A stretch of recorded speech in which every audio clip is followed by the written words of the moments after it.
Mutual funds सही है। सही है? चलो पता करते हैं। अब म्यूचुअल फंड्स वाले लोग बहुत सालों से ना ऐड चल रहे हैं, आपने टीवी पे देखा होगा, ऑनलाइन भी देखा होगा। और म्यूचुअल फंड्स देखो बहुत टाइप के होते हैं, equity, debt, solution oriented, international markets, बहुत टाइप के होते हैं। लेकिन इस वीडियो के अंदर मैं आपको इक्विटी म्यूचुअल फंड्स के बारे में एक सच बोलने वाला हूं। इनफैक्ट एक सच नहीं, कई सारे सच बोलने वाला हूं जो आपकी आंखें खोलने वाला है। सिर्फ इन्वेस्टमेंट को लेके नहीं कि कैसे आपको इन्वेस्ट करना चाहिए, लेकिन म्यूचुअल फंड्स एक्चुअली क्या हैं, उनके पीछे क्या चीजें हैं जो कई लोगों को नहीं पता होगी। और अगर आप ये वीडियो ध्यान से ना देखो तो आप बहुत सारा पैसा फ्यूचर में लूज कर सकते हो अगर आप इधर उधर म्यूचुअल फंड्स में इन्वेस्ट करते रहो तो इसीलिए वीडियो को ध्यान से देखो, कोई भी स्किप ना करना, फास्ट फॉरवर्ड ना करना, एकदम सुनते रहो जो मैं कह रहा हूं। मैं आपको पूरे फैक्ट्स और नंबर्स और सब प्रूफ के साथ बताऊंगा कि ज्यादातर म्यूचुअल फंड्स सही नहीं है। सच बात तो यह है कि म्यूचुअल फंड कंपनीज को मार्केट से, यानी आपकी जो स्टॉक मार्केट होता है, उससे पैसे कमाने हैं। अब सोच के देखो, जब आपको स्टॉक मार्केट से पैसे कमाने हैं, चाहे म्यूचुअल फंड्स के थ्रू, चाहे डायरेक्ट स्टॉक्स खरीद के, तो आपको अपने पैसे रिस्क करने होते हैं, अपने पैसे इन्वेस्ट करने होते हैं और उसके बाद आपको रिटर्न्स मिलते हैं। बात सही है कि नहीं? लेकिन म्यूचुअल फंड्स को भी स्टॉक मार्केट से पैसे कमाने हैं, लेकिन उनको अपने पैसे नहीं लगाने, उनको आपके पैसों को रिस्क करके अपना प्रॉफिट कमाना है। इन लोगों को एक तरीका मिल गया मार्केट से रिटर्न लाना, लेकिन बिना इन्वेस्टमेंट के। यानी जब आपको रिटर्न्स चाहिए तो आप अपना पैसा रिस्क करो, और जब म्यूचुअल फंड्स को रिटर्न्स चाहिए तो वो आपका पैसा रिस्क करें। कुछ तो घपला है। और बाय द वे, ये जो आप एड्स देखते रहते हो, ये जो करोड़ों रुपए हर चैनल पे एड्स अपने डालते रहते हैं, इसका भी पैसा पता है कौन देता है? आप। कैसे बोलो तो? आपने तो ये लाइन सुनी होगी ना हर एड के एंड में, म्यूचुअल फंड निवेश बाजार जोखिमों के अधीन है, योजना से जुड़े सभी दस्तावेजों को ध्यान से पढ़ें। लेकिन सच बात बताओ, कितने लोग एक्चुअली वो दस्तावेज पढ़ते हैं? मैं आप लोगों को वो दस्तावेज दिखाता हूं। ये SBI म्यूचुअल फंड की वेबसाइट, यहां पर नीचे एक लिंक होता है, ऑफर डॉक्यूमेंट /SID/KIM। हर म्यूचुअल फंड हाउस का एक ना एक ऐसे करके वेबसाइट होता है जहां पर आपको सारे डॉक्यूमेंट्स मिलते हैं। अब मैंने इक्विटी में SBI focused equity fund select किया और सबमिट किया, यहां पर ये SID बन के आ गया। अब ये क्या चीज है? ये 93 पेज का एक डॉक्यूमेंट है गाइज, 93 पेजेस का। और ये एक्सपेक्ट करते हैं कि अगर मान लो आपको 5,000 रुपए SBI इस म्यूचुअल फंड के अंदर डालने हैं कि आप ये 93 पेज का डॉक्यूमेंट, उनको भी पता है, ज्यादातर जनता नहीं पढ़ते। सच बताओ, आप में से कितने लोगों ने एक्चुअली ये डॉक्यूमेंट पढ़ के देखा है? अब इसके अंदर ना छुपी हुई हैं आपकी सारी जो फीस और एक्सपेंसेस होती हैं। अब यहां पर अगर मैं सर्च करूं फीस एंड एक्सपेंसेस, यहां पर मैं जाता हूं, ये जाके आता है 77 पेज के ऊपर। और यहां पर आप देख सकते हो कि एक्चुअल फीस जो आप पे करते हो वो क्या क्या चीजें हैं। Investment management and advisory fees, trustee fee, audit fee, custodian fee, RTA। अब ये देखो, मार्केटिंग एंड सेलिंग एक्सपेंस, यानी अगर कोई आपको बेचता है या कोई बैंक का एम्प्लॉय या फिर इनका कोई एजेंट, तो ये कमीशन देते हैं उनको, तो वो भी आप ही पे कर रहे हो अपने जेब से वो फीस, वो अपने जेब से नहीं कमीशन दे रहे हैं। फिर उसके बाद cost related to investor communications, cost of fund transfer, cost of providing account statements, cost of statutory advertisements, ये एडवर्टीजमेंट्स भी आ गए यहाँ पे, cost towards investor education and awareness, brokerage cost, GST, इन सब चीजों के ऊपर। और ये मैक्सिमम टोटल बन के आता है 2.25। ये तो इस फंड का है गाइज। ऐसे भी म्यूचुअल फंड्स है तो जो तकरीबन 3% तक पहुंच जाते हैं। और वहीं पर खत्म नहीं होता गाइज, उसके ऊपर भी लग सकते हैं एडिशनल एक्सपेंसेस, 0.05% तक लग सकता है TER के ऊपर। और उसके ऊपर अगर कुछ स्पेसिफाइड सिटी से ज्यादा इनफ्लो आता है उसका, तो अप टू 0.3% और भी लगा सकते हैं। बस ये तो सही है। अब ये सुनने में बहुत कम लगता है गाइज, आई नो, 1%, 2%, 3%, ये सब सुनने में लगे तो क्या हुआ यार, अगर मेरे को करोड़ों कमाने हैं या लाखों कमाने हैं तो 1-2% ये लोग कमा लें।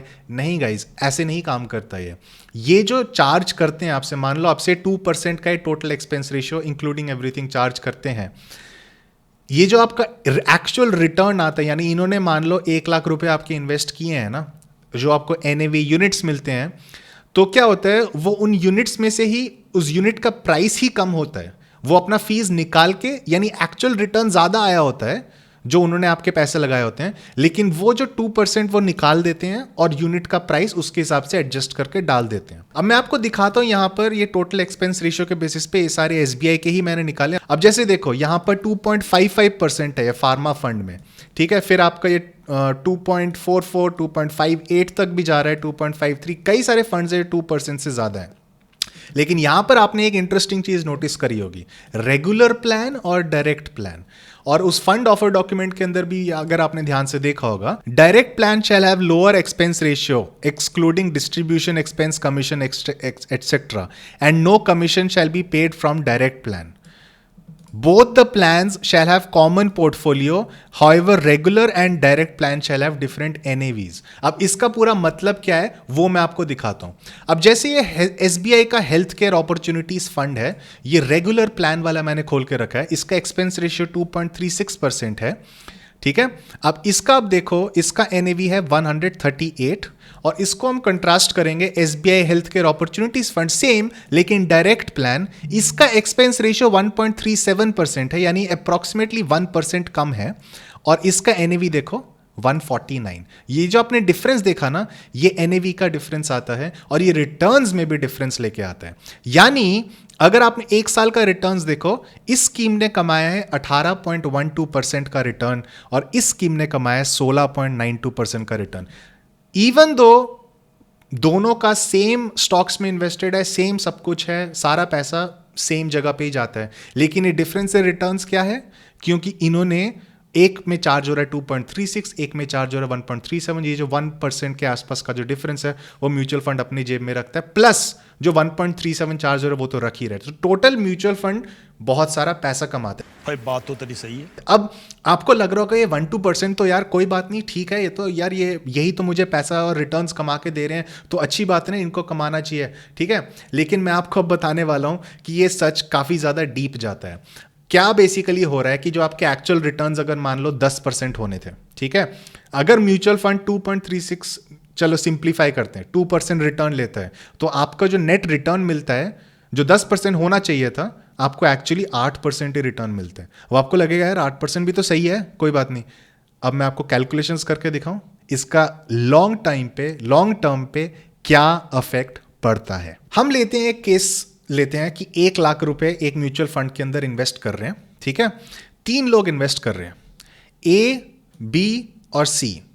अब 3 लोग 3 डिफरेंट म्यूचुअल फंड्स में रिटर्न कर रहे हैं, लेकिन उन तीनों म्यूचुअल फंड्स का जो एक्चुअल ग्रोथ है वो 10% के आसपास का ग्रोथ है। आप 10% मान के चलो। जो A है वो ऐसे म्यूचुअल फंड में इन्वेस्ट करता है जो 3% फीस लेता है, B ने ऐसे में किया है जो 2% फीस लेता है, और C ने ऐसे किया है जो 0.1% फीस लेता है।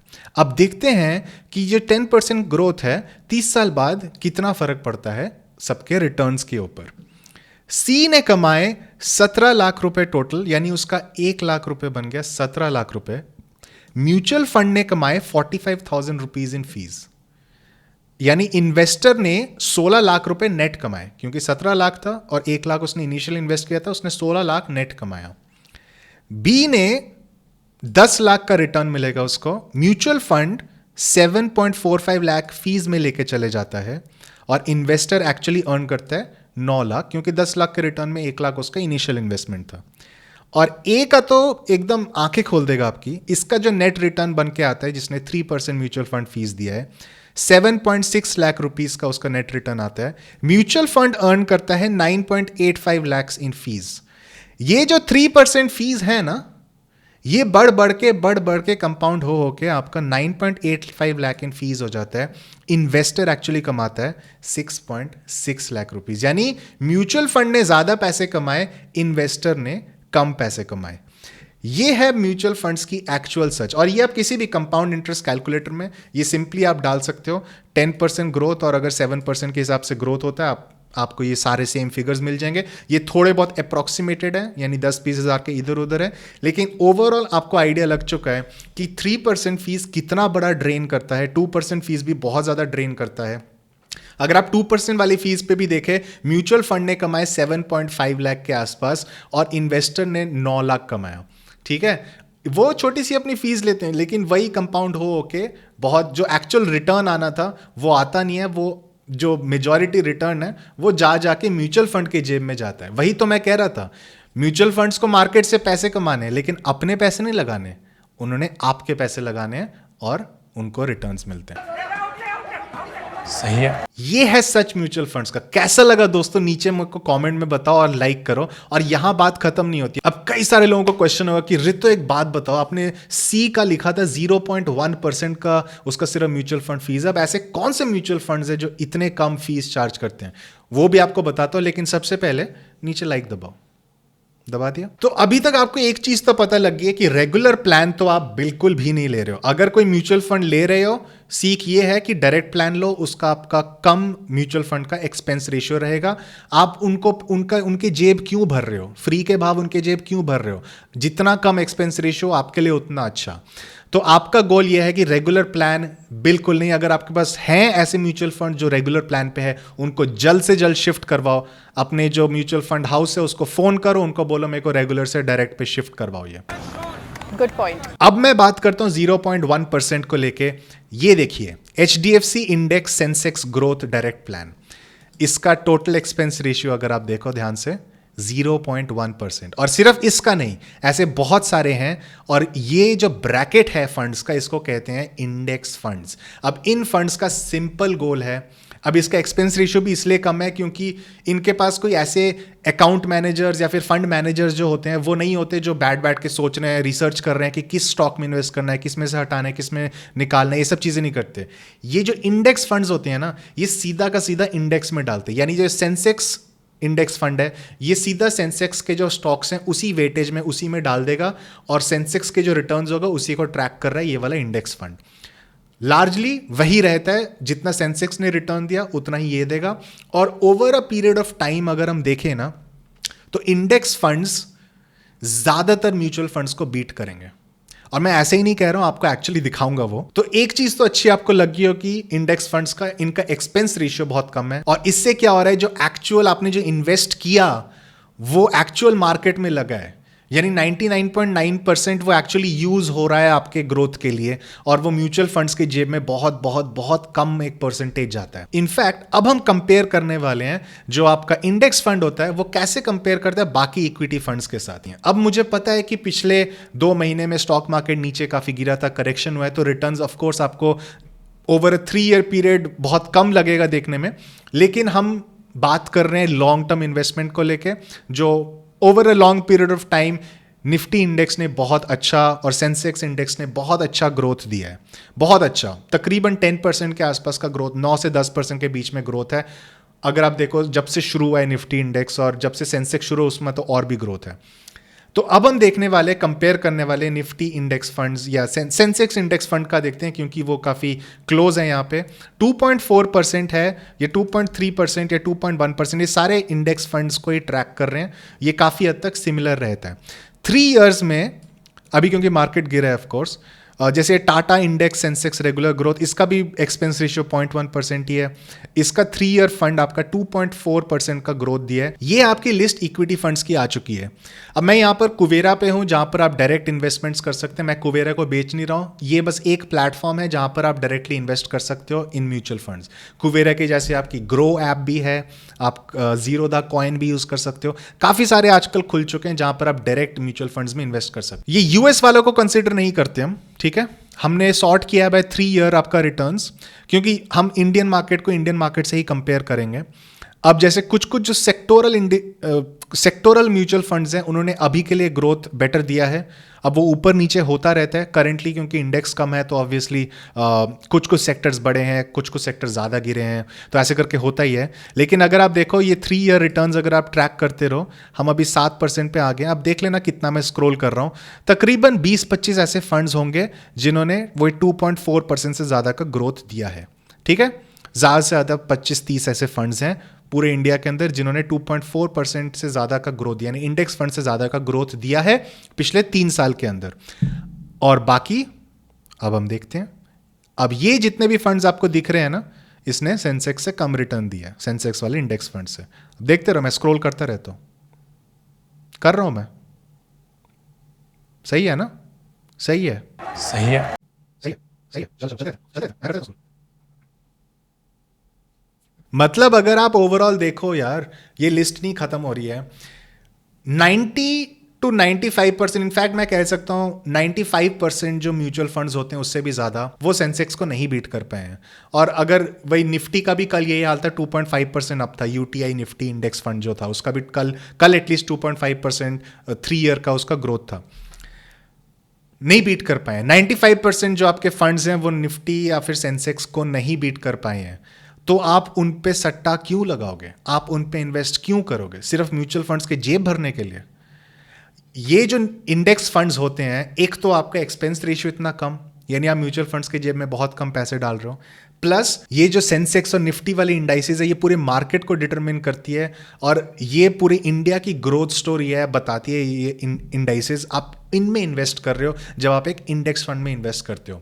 तो वही बात है ना, आप इधर जाते हो कहीं बैंक पे, कोई एडवाइजर ने आपको बोल दिया सर इसमें डालो, इसका ना 2 साल में इतना रिटर्न था, 4 साल में इतना रिटर्न था। आपने कितने सारे पिच सुने होंगे, कितने सारे लोगों से आपको बोलते रहते हैं इसमें इन्वेस्ट करो, उसमें इन्वेस्ट करो। मैं आपको सिंपल एक बात बता रहा हूं, अगर आपको म्यूचुअल फंड्स में इन्वेस्ट करना ही है, सेफेस्ट ऑप्शन इक्विटी मार्केट्स के अंदर एटलीस्ट म्यूचुअल फंड्स में, इससे अच्छा नहीं है कोई। Mutual funds. अब एसेट एलोकेशन, डेट, इक्विटी, मैं इन सब चीजों की कैसे आपको अपना पोर्टफोलियो बनाना चाहिए वो आगे किसी वीडियो के अंदर बताऊंगा। लेकिन अगर आपकी आंखें खुली इन नंबर्स को देख के, और आपको अगर रियलाइज हुआ है कि म्यूचुअल फंड्स वाली इंडस्ट्री का एक्चुअली सच क्या है, तो हम नीचे लाइक बताओ और कॉमेंट में बताओ कि आपने जो म्यूचुअल फंड में इन्वेस्ट किया है, मनी कंट्रोल खोल दो, उस म्यूचुअल फंड का नाम सर्च करो, अगर वो रेगुलर है तो रेगुलर पे जाओ, डायरेक्ट है तो डायरेक्ट पे जाओ, और देखो उसका एक्सपेंस रेशियो क्या है, और देखो कि आप एक्चुअली म्यूचुअल फंड्स की जेब में कितना पैसा भर रहे हो, उसको जल्दी से जल्दी करेक्ट करो। और अगर आप कर सकते हो तो एक इंडेक्स फंड के अंदर पैसे लगाओ रादर दैन म्यूचुअल फंड के अंदर। अब देखो, मैं इन्वेस्टमेंट एडवाइजर नहीं हूं, मैं आपको बस एडवाइस दे सकता हूं। मैं एक रिटेल इन्वेस्टर हूं, तो मेरी बातों को सिर्फ आप फैक्ट्स जानने के लिए और नॉलेज जानने के लिए यूज करिए। इन्वेस्टमेंट आप अपने तरीके से कीजिए जैसे आपको करना है। तो कंक्लूड करते हैं, ज्यादातर म्यूचुअल फंड्स सही नहीं है।